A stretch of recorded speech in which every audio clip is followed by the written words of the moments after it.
Of all the nightmares, the worst are the ones that occur when you're awake. Summer 1999, a small Ontario city. Angela and Barry have taken a big step and moved in together. It's a modest basement apartment, and they have a dream of sharing a bright future.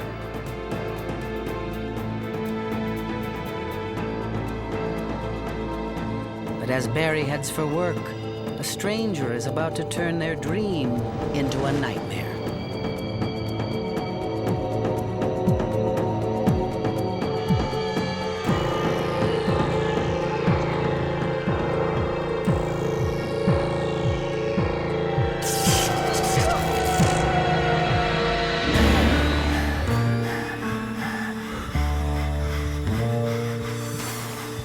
In true crime, investigation and conviction may take years.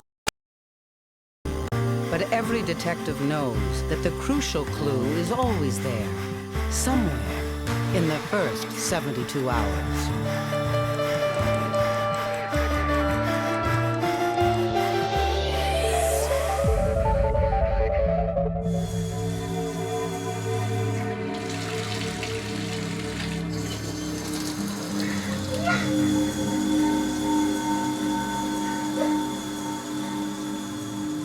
No amount of water can wash away what happened.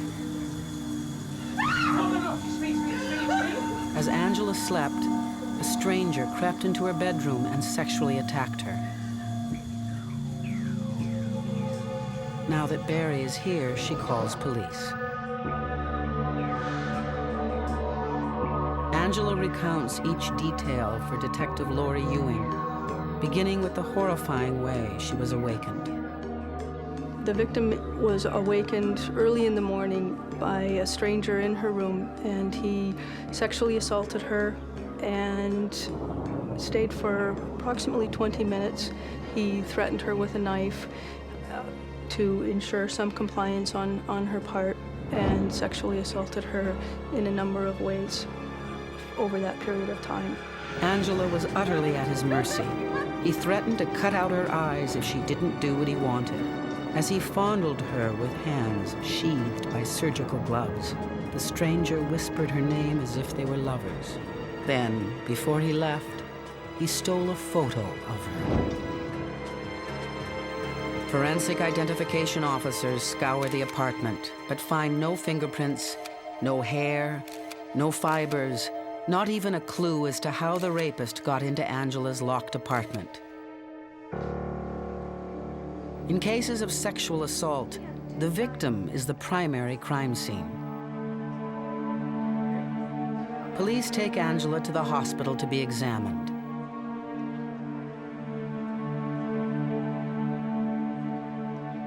The rapist may have left biological evidence on Angela's body, but police are worried that it may have been completely washed away when she showered. Clinical nurse specialist Ann Finnegan is understanding. A great number of people shower before they come in and see us. I think it's that wanting to get clean. If we think of Lady Macbeth washing her hands repeatedly, trying to remove the stain. It may be an odor, it may be an olfactory sensation that they can smell the person on them. I think it's the most natural reaction in the world to want to shower. To help the nurse find any possible biological evidence, Angela has to relive every detail of the nightmare.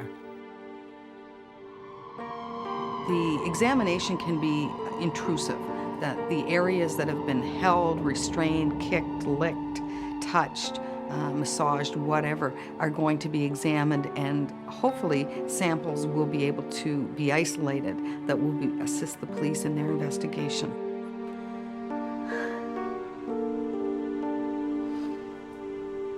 There was touching of an intimate nature, so someone can very much be sexually assaulted and there can never be actual intercourse that takes place, or what we consider to be intercourse.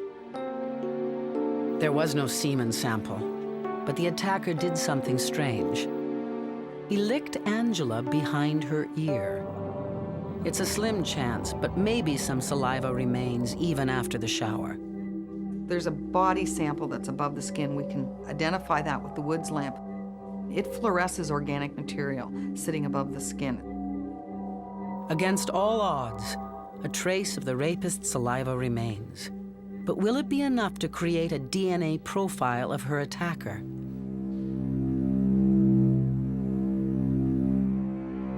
Angela's next ordeal is to meet with a composite sketch artist and try to remember every detail of the face she wants to forget. I like to go in cold and develop a facial image from the victim's language. That's just that simple. I do not like to refresh the victim's memory about the crime because that takes away from the image of the face. Surprisingly, most victims can put aside their emotions long enough in order to be able to work at a task, because they also see the need for it. Though the attack was traumatic and Angela tried to look away, the rapist's face seared on her brain. She described what she referred to as a dirty-looking Santa Claus. In 18 minutes, Angela's nightmare has a face. Police post the sketch around the neighborhood, hoping to get a tip about the rapist's identity and warn the public. I think, as with any case where you have a sexual predator that's unknown, there is a heightened fear that this individual could be anybody, could be anywhere, and might attack someone else.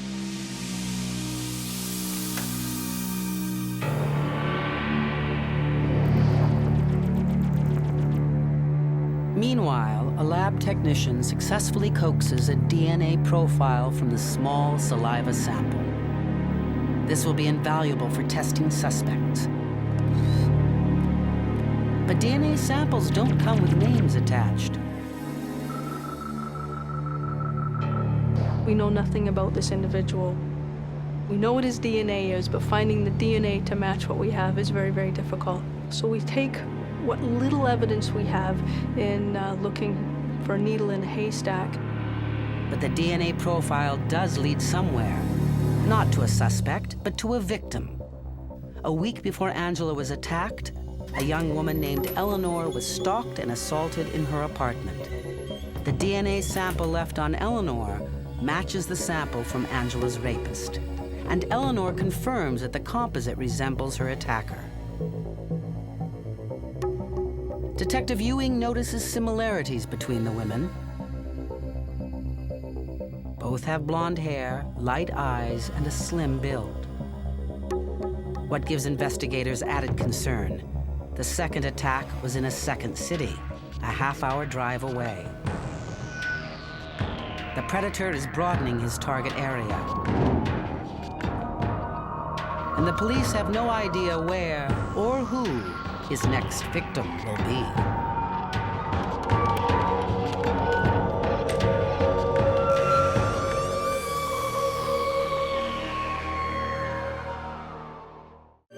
A sexual predator is on the loose.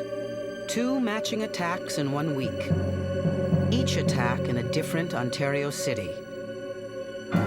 Now in a third city, a sleep-deprived mother of twins is about to wake up to a living nightmare.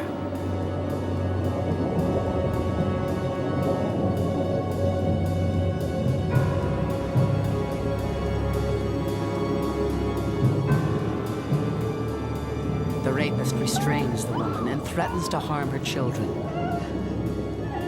He does everything except have intercourse. A strand of hair found on the woman's bed turns out to have the same DNA profile as the samples from the 2 previous rapes.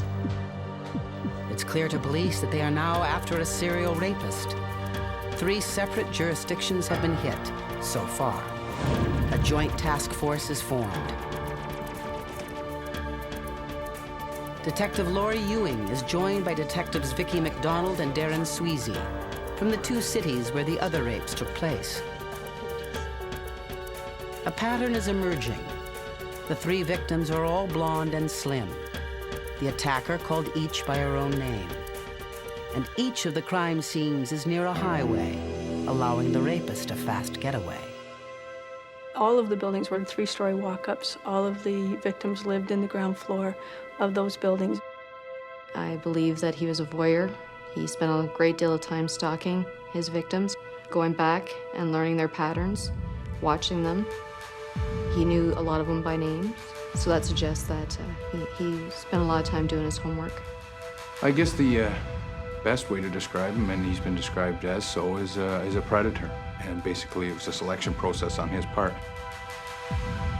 To get a better idea of the type of predator they're hunting, police call in a behavioral profiler. They tend to be underachievers in their life. They don't really succeed at a lot of what they do, and that's financially, socially, academically. So we figured that this person would have a less than a skilled job. I was struck by the age of the offender. He was described by the victims as being somewhere between 40 and 50 years old, which is somewhat older for an offender. Not all sexual offenders break in. He did, which suggests he might have a record for break and enter and theft. He's breaking in to steal sex, essentially, so we expect him to have stolen other things in his life. His behavior is unique. The main underlying motivator is their sexually deviant fantasies. He seemed to have it in his head that he was making love to somebody rather than sexually assaulting them. Even when restraining them, he would whisper their names. Overall, we concluded that he would be a long-term offender with an established history of sexual offending that had yet to be identified.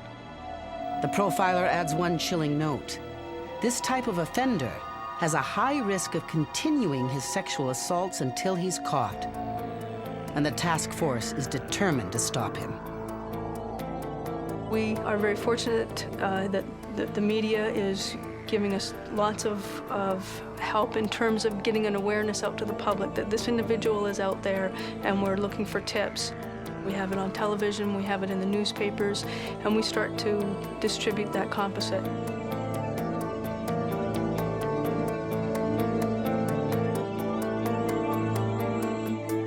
You would think with a male with a beard that would help quite a bit, but you will not believe how many people have a beard in the cities around, and I think we met every one of them. 1,700 persons of interest were interviewed, and DNA samples were taken from 900 men. Each one is eliminated.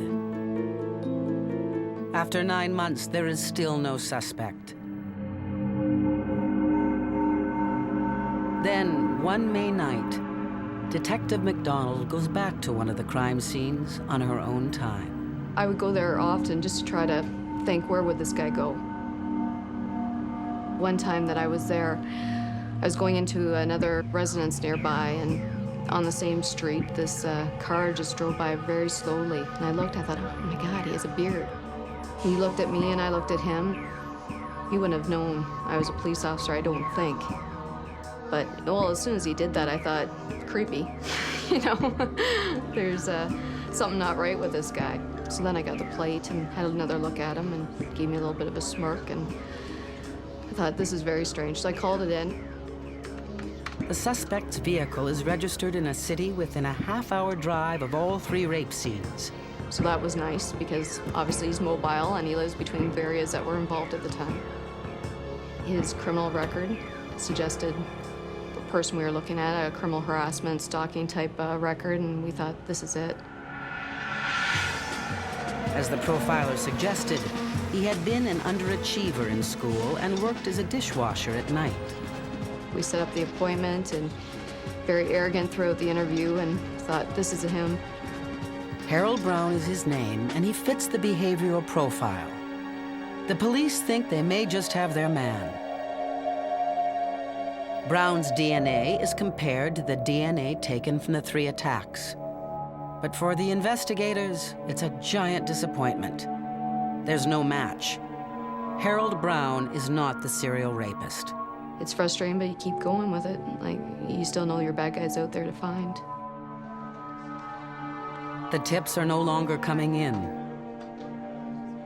And time and lack of money necessitate officially disbanding the task force. But unofficially, the 3 lead investigators don't let go. They feel a responsibility to the victims.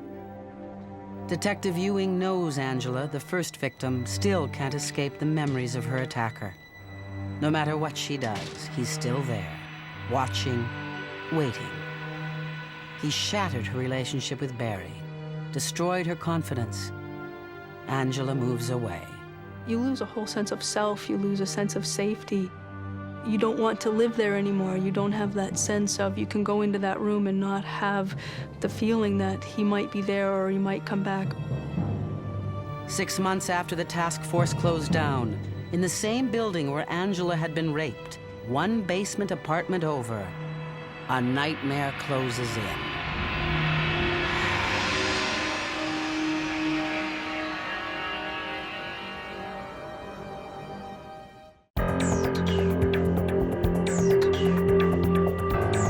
It's been over 2 years since Angela was raped in this building.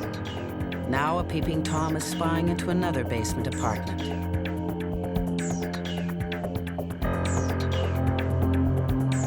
But he is surprised by the woman's boyfriend.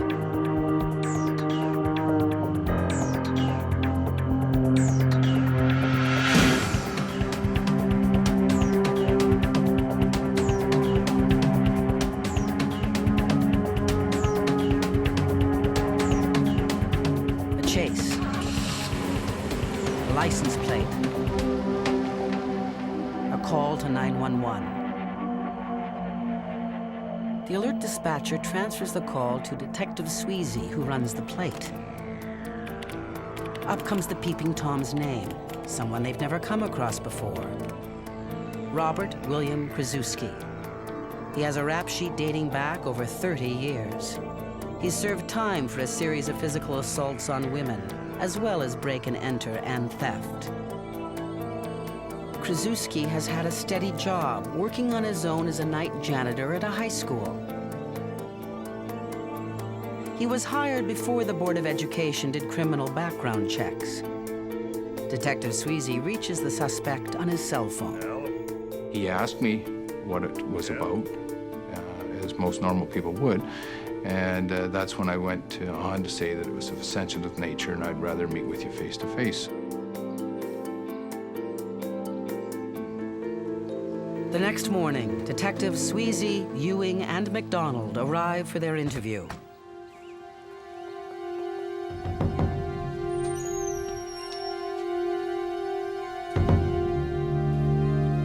Police had made 1,700 prior appointments, but this one would be the most surprising.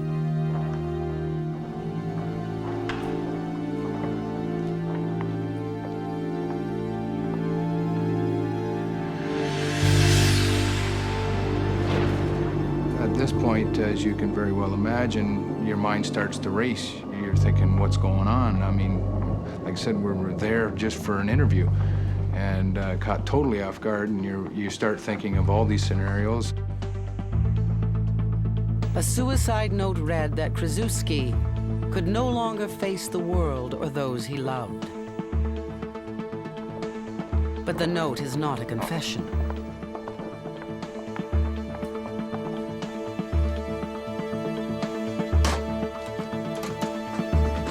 In his toolbox, investigators find what is called a rape kit and Angela's stolen photo. But the investigators who spent years tracking him down know they need absolute proof. A blood sample is taken from the dead man.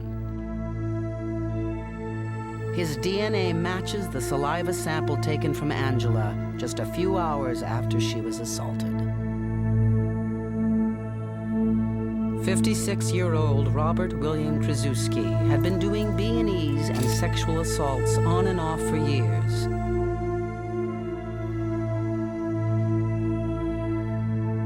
His unsupervised job allowed him to hop into his car and come and go without explaining anything to anyone. He stalked his victims first, learned their names, and then broke in, fantasizing that it was consensual sex. As to why he never attempted intercourse, it turns out Krasuski suffered from adult-onset diabetes, which left him impotent. Regardless of his medical condition, his impotence, the sexual dysfunction he experienced, he was still compelled to go out and sexually commit. He still wanted to do it. The impotence merely changed how he could do it.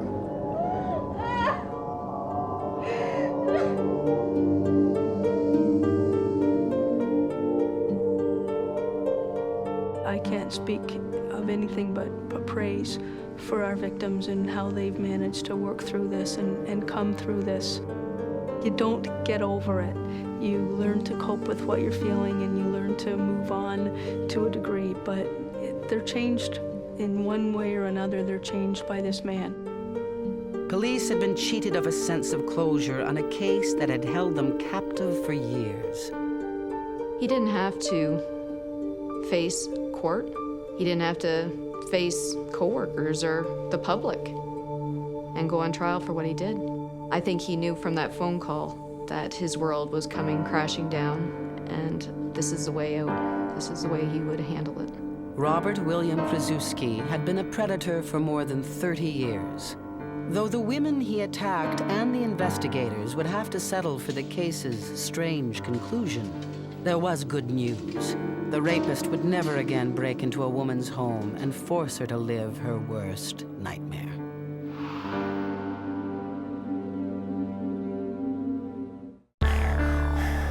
The stories on 72 Hours are true. The detectives and forensic scientists are the ones who actually worked on the case. The names of the victims are fictitious. The names of the convicted are real.